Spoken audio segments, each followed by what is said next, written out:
जिंदगी में कई मकाम ऐसे भी आते हैं कि इंसानी अकल सल्ब होकर रह जाती है। समझ में नहीं आता कि जिस सूरत हाल से हम गुजर रहे हैं वो हकीकत है या वहम। इसी यकीन और बेयकीनी के बतन से जन्म लेते हैं अक्ल को भी यकीन ना आए।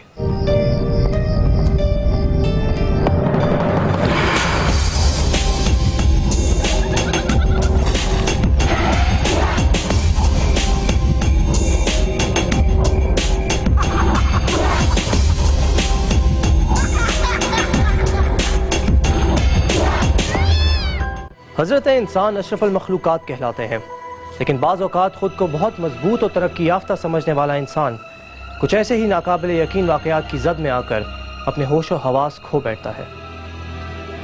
आखिर ऐसे वाक़यात महज इंसानों के साथ ही क्यों पेश आते हैं जिन्हें अक्ल कबूल नहीं करती और हम उन्हें वहम करार देते हैं? आखिर कुछ तो है जो ज़ाहिर नहीं। बसा औक़ात इंसान के अंदर अल्लज़ी युवस्विसु फ़ी सुदूरि नास, ये जो जिन्नाती शैतानी असरात है, दिल के अंदर वसवसे पड़ जाते हैं, जो नमाज की हालत में भी कभी वसवसे वहम आ जाता है। इसी तरीक़े से कभी कभी इंसान के अंदर भी एक वसवसा शैतान की तरफ से इल्क़ा होता है, जिसकी वजह से वो वहम का शिकार हो जाता है और ऐसे वाक़यात को हकीकत समझ बैठता है। इसके अंदर बहुत सारी चीज़ें हैं। एक तो ये होता है कि कोई शख्स ये महसूस करता है कि इस घर में कुछ है जो कि नज़र नहीं आ रहा होता, महसूस हो रहा था। बाद लोग उसको वहम समझ के यार ये मेरा वहम है, लेकिन ऐसा नहीं होता। देखिए, बहुत सारी चीज़ों को हम वहम कहते हैं। बहुत दफ़ा एनवायरनमेंट से जो हम चीज़ें महसूस कर रहे होते हैं और अगर उनकी इंटरप्रिटेशन गलत हो वो भी वहम होता है, या वो एग्जिस्ट ना कर रहे हैं उनको देखना भी वहम होता है। जब आदमी अपने रास्ते को, खुदा को, भगवान को, ईश्वर को छोड़ देता है तब इन चीज़ों का वजूद आ जाता है।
अगरचे इन पुरस्कार वाक़यात का ज़हूर बरस हा बरस से जारी है, मगर इनकी अक्सरियत का ताल्लुक किसी न किसी उजाड़ बयाबान मकाम से ज़रूर होता है।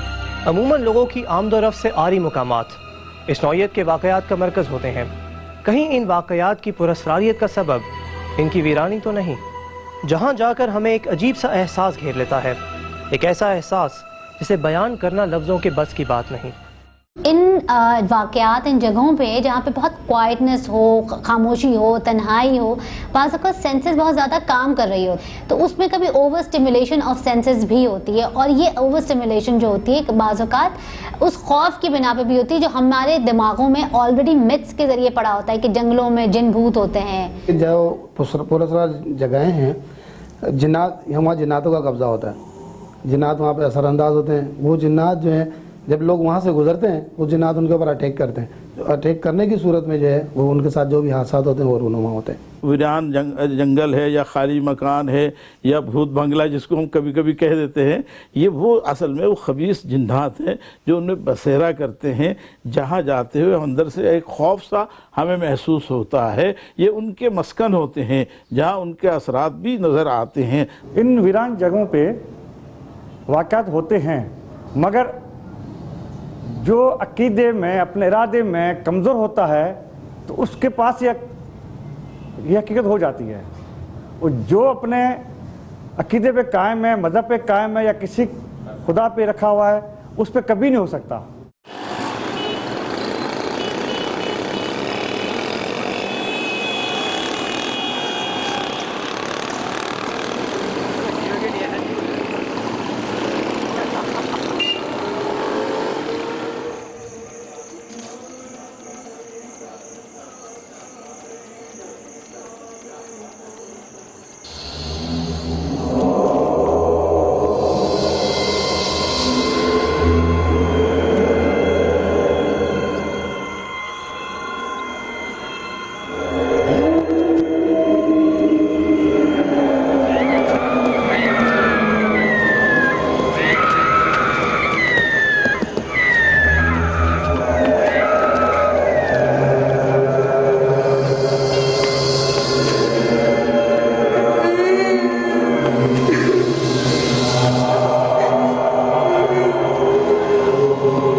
इंसानी जहन के नेहा खानों में कई पुरस्कार वाक़यात छुपे होते हैं जिन पे वक्त के साथ साथ गर्द जमती जाती है। इसके बावजूद जब कभी इंसान को उनकी बाज़गश्त महसूस होती है, उसका जिस्म कांप उठता है। कहीं ऐसा तो नहीं कि ये वाक़यात हकीकत नहीं बल्कि हमारा वहम हो, हमारे अपने जहनों के तराशे हुए वहम जिनका आसपास की हकीकतों से कोई ताल्लुक नहीं। असल में बाज़ लोग तो खौफ को बहुत ज़्यादा तारी कर लेते हैं अपने ऊपर, उनके साथ अमूमन ये होता है, वो अपनी चूँकि काबू में नहीं रहते और किसी के कंट्रोल में नहीं आते, चूँकि वो उनकी अपनी ताकत, उनकी सोच समझ खत्म हो चुकी होती है। बाद वक़्त आप घर में बैठे बैठे कांप रहे होते, तनहा आप घर में है, आपको लगा कोई अजीब सी आवाज़ आई, आप घबरा गए, रोने बैठ गए, तो ये उस वक्त भी आपका वहम होता है। तो इसलिए कि आप पर एक खौफ तारे सन्नाटे में मैं तनहा हूँ, ये वो पहले से जहन में खौफ जो दहशत आपने बैठा रखी है, ये उसका रिएक्शन होता है। डर की वजह से ये वहम पैदा होते हैं, पहले ये वहम नहीं होते, पहले डर होता है। मैं जब जा रही हूँ जंगल में, मुझे ऑलरेडी ये खौफ है कि यहाँ पिच्चल पैरियाँ या जिन या भूत या परियाँ होती हैं। अब now I have already existing fear, जिसकी बिना पे ये मैं वहम देख रही हूँ। देखिए, हमारे दो माइंड के पोर्शन है, कॉन्शियस, सब कॉन्शियस। आदमी कभी कभी ये सोचता है कि ये चल रहा है वाक़या, ये सामने फिल्म, ये मेरे सामने पहले गुजर चुका है, मगर होता क्या है, ये उसके कॉन्शियस में छुपा हुई चीज़ होती है।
हमारी अकल को दंग कर देने वाले ये वाक़यात एक पहेली की तरह हैं, एक ऐसी पहेली की तरह जिसका जवाब अब तक तलाश नहीं किया जा सका।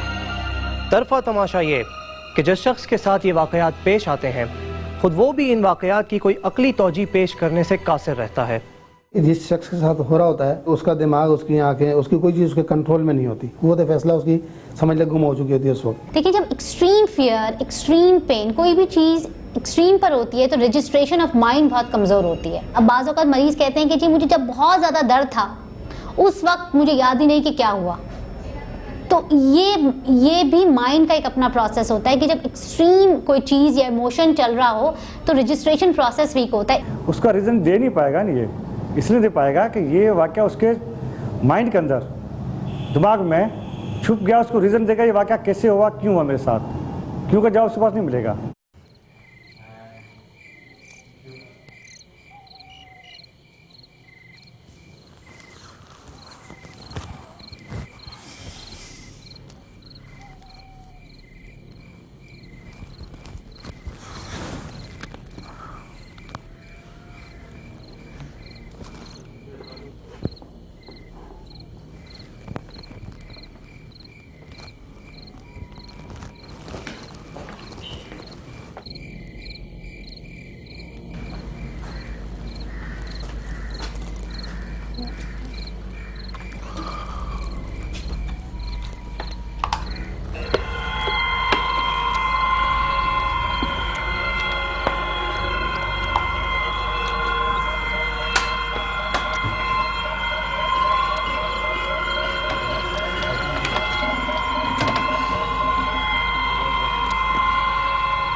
कौन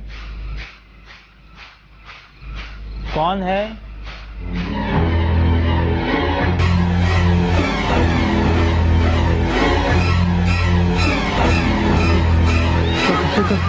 कौन?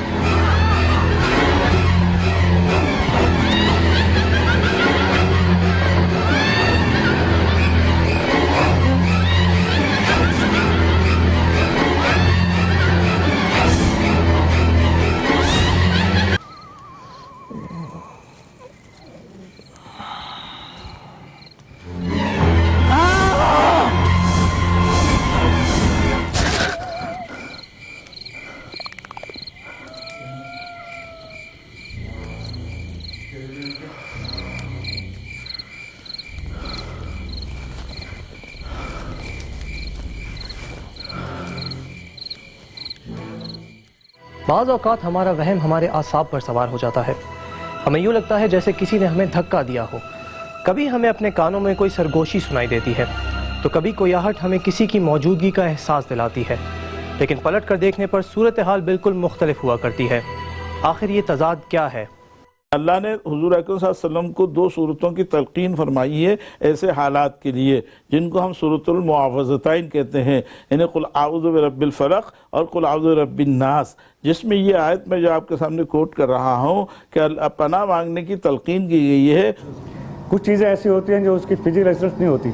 बदरुएँ हैं, जिन्नात तो आपके हर मज़हब में शो किया हुआ है ना, तो इसकी फिजिकल रिजल्ट नज़र नहीं आएगा आपको, वो आपके पास आवाज़ ज़रूर देगी कानों के करीब, या आप बैठे हुए हैं, कोई साया चला गया सामने से, आप झीप गए कि ये साया कहाँ से गया। जिन्नात जो असरअंदाज होते हैं वो बाज़ औक़ात कान के अंदर सरगोशी कर देते हैं। तो इसी तरह के वाक़यात है कि धक्का लगने से गिर रहे हैं, सरगोशी की आवाज़ आ रही है, रोने की आवाज़ आ रही है, हंसने की आवाज़ आ रही है, तो ये जिन्नात हैं जो इस तरह की हरकतें करते हैं। इन चीज़ों को हम आम लैंग्वेज में, लादर साइकोलॉजिकल लैंग्वेज में हेलुसिनेशंस कहते हैं। यानी कि परसेप्शन, कोई ऑब्जेक्ट, कोई स्टिमुलस मौजूद नहीं है लेकिन हम परसीव कर रहे हैं कि कुछ ना कुछ है। जैसे हाथ नहीं है, कहीं भी कोई शख्स नहीं है, लेकिन मुझे लग रहा है मुझे किसी ने हाथ लगाया, या किसी ने मेरी आवाज़, किसी ने मुझे आवाज़ दी, या 2 लोग बातें कर रहे हैं और मुझे सुनाई दे रही हैं।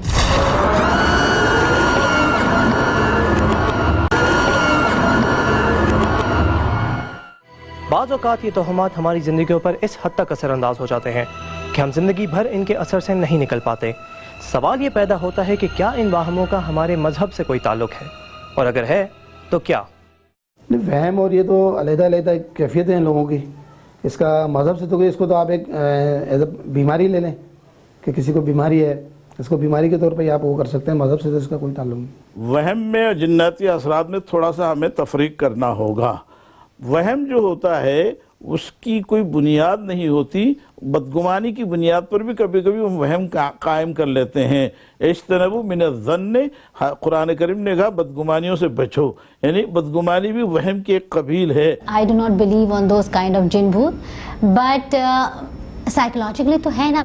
मज़हब से लेना देना नहीं है। जो शुरू से जो मैंने बात कही आपको कि जो आदमी, जो इंसान अपने मज़हब से, अपने अकाद से हट जाता है, उसी के सामने ये वहम, ये जादू टोने आते हैं।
ख्याल किया जाता है कि रात की तारीकी से इन पुरअसरार वाक़यात का एक ख़ास ताल्लुक है।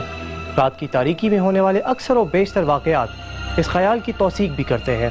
शायद इसीलिए घुप अंधेरों का मौहूम सा तसव्वुर भी हम पर वहशत तारी कर देता है और रोशनी की ख्वाहिश हर ख्याल पर गालिब आ जाती है। रात में होने की वजह है कि रात का जो समा होता है, चूँकि अंधेरा होता है, उनका असल जो मकसद है लोगों को खौफ पैदा करना, खौफ डालना। खौफ की वजह से जो वो रात को उस वक्त का फ़ायदा उठाते हैं, अंधेरे का फ़ायदा उठाते हैं। अच्छी चीज़ हमेशा दिन को नज़र आएगी आपको।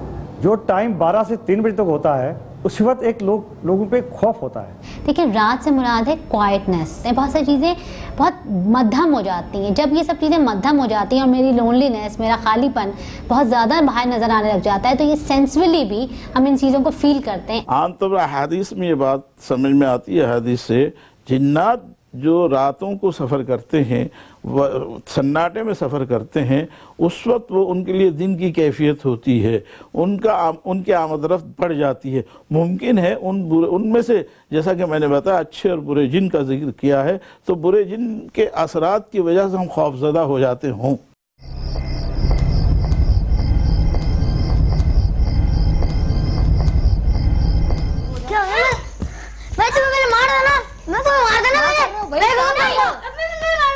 क्या करो, पढ़ने क्या शोर मचा रखा है तुम दोनों ने? भाई तस्वीर तो पढ़ने दो मुझे। काशिफ रमशा क्या हो रहा है? पहले तुम बताती हूँ तुम दोनों को। अब मैं खत्म करूंगी। छोड़ के चले गए, अब मेरे जान पर अजाब बने हुए हो। इतने परेशान कर, पढ़ना वढ़ना नहीं है काशिफ रमशा। अभी बताती हूँ तुम लोगों को। उठो काशिफ रमशा, उठो दोनों, उठो। क्या कर रहे हो तुम दोनों?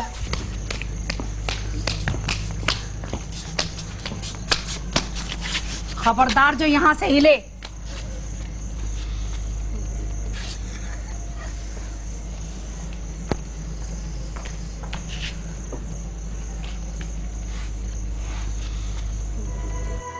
काशिफ रमशा, काशिफ रमशा। दादी माफ कर दे, दादी माफ कर दे, दादी माफ कर दे, दादी माफ कर दे, दादी माफ कर दे, दादी माफ कर दे।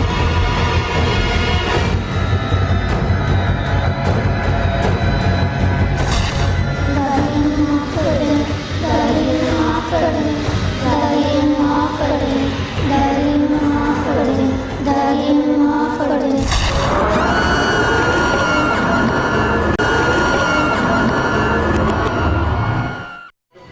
बसा औकात रात के सन्नाटे में पेश आने वाले पुरअसरार वाक़यात ज़हन और दिल पर नक्श होकर रह जाते हैं और फिर ज़िंदगी एक अजीब खौफ के साए तले बसर होती है।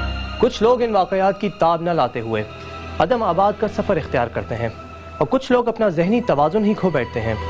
आखिर ये सब वहम कैसे हो सकता है? बसा औकात ऐसा होता है किसी फ़र्द का अपने रब के साथ ताल्लुक़, यकीन और ईमान पुख्ता जब नहीं होता है, फिर उसका जो दिमाग है, उसकी सोच है, वो मुतज़ल्ज़ल हो जाता है। वो हर तरह की इस तरह की अनहोनी बातों से या गैर फितरी अमल जो भी कभी नज़र आता है, खौफज़दा हो जाता है। ये खौफ इतना शदीद उस पर तारी हो जाता है, उसका जहन जो है काम करना छोड़ देता है। वहम नहीं मारता किसी को, वहम के बाद जो उसके कैरेक्टर हैं, जो बंदा वो सोचता है, दिमाग में लेता है, वो उसको मरवाता है। इंसान की अपनी अपनी उसकी बात है कि बर्दाश्त की बात है। जिसकी बर्दाश्त ज़्यादा होती है बर्दाश्त करता है, जिसकी बर्दाश्त नहीं है वो सारी उम्र के लिए उसको लेकर बैठ जाता है। लेकिन चूंकि हकीकत से तो ताल्लुक़ है, जो बहुत ज़्यादा कमज़ोर असाब का मालिक होता है वो बेचारा डर के मारे अटैक हो जाता है, मर जाता है, और जो इसके असाब कुछ थोड़े बहुत होते हैं वो लेके जीता रहता है। जब ये मेंटल हेल्थ डिसऑर्डर होता है, जब ये डिल्यूजनल प्रोसेस हो जाता है, जब ये परसेप्शन डिसऑर्डर बन जाता है, तो वो कुछ भी कर सकता है।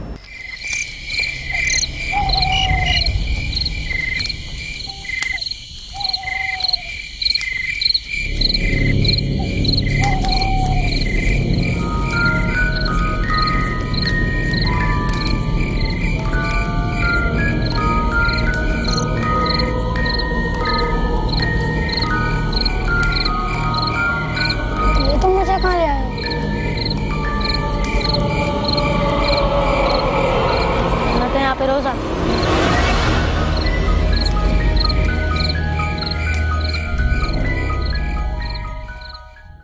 इंसानी अकल को चकाचौंध कर देने वाले इन वाक़यात की मंतकी दलील तलाश करते करते हम अक्सर बहुत दूर निकल जाते हैं, मगर फिर भी हकीकत हमसे कोसों दूर रहती है और हम असरार और रमूज़ की ऐसी गुत्थियों में उलझ कर रह जाते हैं जिनसे निकलना किसी तौर मुमकिन ही नहीं होता।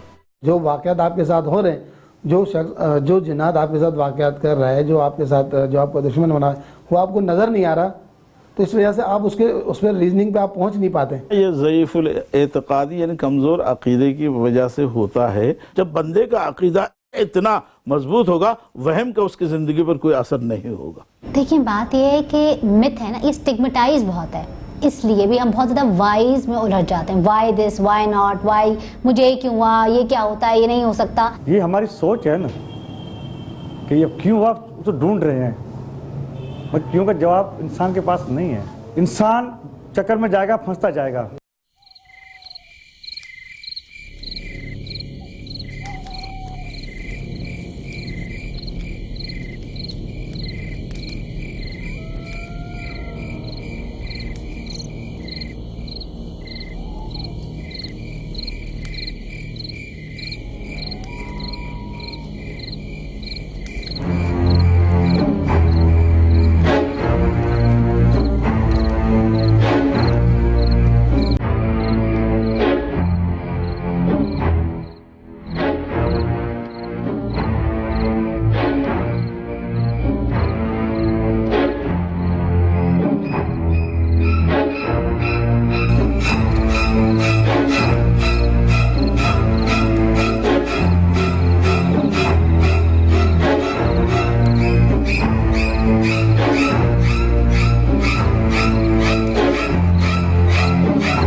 वहम दरअसल होने और ना होने का ऐसा दरमियानी वक्फा है जिसके दरमियान इंसानी आंख जो कुछ देखती है वो दरअसल होता ही नहीं, और जो नज़र नहीं आता तमाम शवाहिद उसी की मौजूदगी की दलालत करते दिखाई देते हैं। किसी को मुस्कुराती हुई औरत नज़र आती है तो कोई किसी बूढ़े को देखता है, मगर ये हकीकत है या वहम कोई नहीं जानता। यकीन और बेयकीनी के दबीस पर्दों में छुपे हकाइक को जानने के लिए आप भी हमारे साथ वहम की इस दुनिया में दाखिल हो सकते हैं जो पुरस्कार होने के साथ साथ दिलचस्प और हैरान कुन भी है।